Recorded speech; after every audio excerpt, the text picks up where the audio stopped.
তাহাজ্জুদের নামাজ কয় রাকাত ও কিভাবে পড়তে হবে? যে সমস্ত ইবাদতের মধ্য দিয়ে মানুষ আল্লাহর খুব নিকটবর্তী হতে পারে, খুব কাছে যেতে পারে, আল্লাহর সাথে রিলেশনটাকে আরেকটু স্ট্রং করতে পারে, তার মধ্য থেকে অন্যতম হচ্ছে সলাতুত তাহাজ্জুদ। এবং কোরআনে ঘুমের অনেকগুলো আরবি প্রতিশব্দ ব্যবহৃত হয়েছে।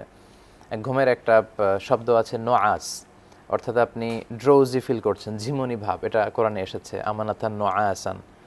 তারপর আপনার পাওয়ার ন্যাপ যে আমরা নেই, শর্ট স্লিপ, হালকা একটু করে ঘুমাই, চোখ বন্ধ ঘুমও হচ্ছে, আবার আশেপাশে কে কথা বলছে সেটাও শোনা যাচ্ছে, এটাকে আরবিতে বলে সিনা। এটা আল্লাহ কোরআনে বলেছেন। আর সিম্পল ঘুমকে বলা হচ্ছে নাউম। এই দুটাকে এক আয়াতে আল্লাহ বলেছেন যে লা তাখুযুহু সিনাতু ওয়ালা নাউম।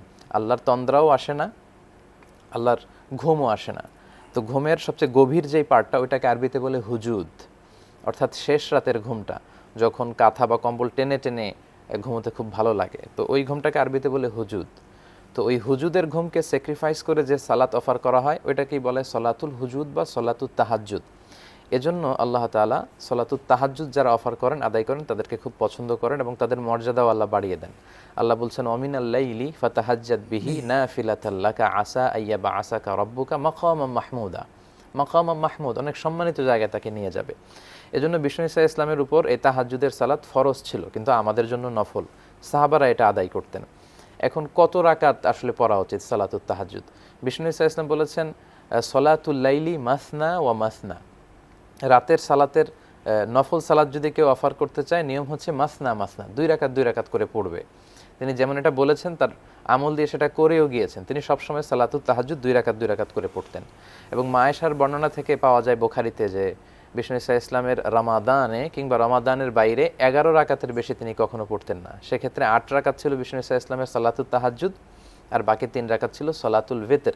তিনি সর্বশেষে বেতের সালাত পড়তেন। বিষ্ণু বলেছেন ইজা আলু আখিরা সলাতিকুম ফিল লাইলি ভিতরা, রাতের শেষ সালাতটা যেন বেতের সালাত হয়। তো এই হাদিস থেকে বোঝা যায় যে আপনি দুই রাকাত করে পড়বেন। বিশ্বনবী সাল্লাল্লাহু আলাইহি ওয়াসাল্লাম 8 রাকাত পড়তেন। যদি সুযোগ হয় আপনি 8 রাকাত পড়বেন, আপনি চাইলে 8 রাকাতের কম কিংবা বেশিও পড়তে পারেন। রমাদানে এটা আমাদের একটা বড় সুযোগ, যেহেতু সাহারি খাওয়ার জন্য আমাদের ওঠা লাগবেই। এবং অনেকে যেটা করে, জিজ্ঞেস করে যে হুজুর সাহারি না খেলে কি রোজা হবে না? হ্যাঁ, রোজা হবে, কিন্তু আপনি সাহারি মিস করবেন না।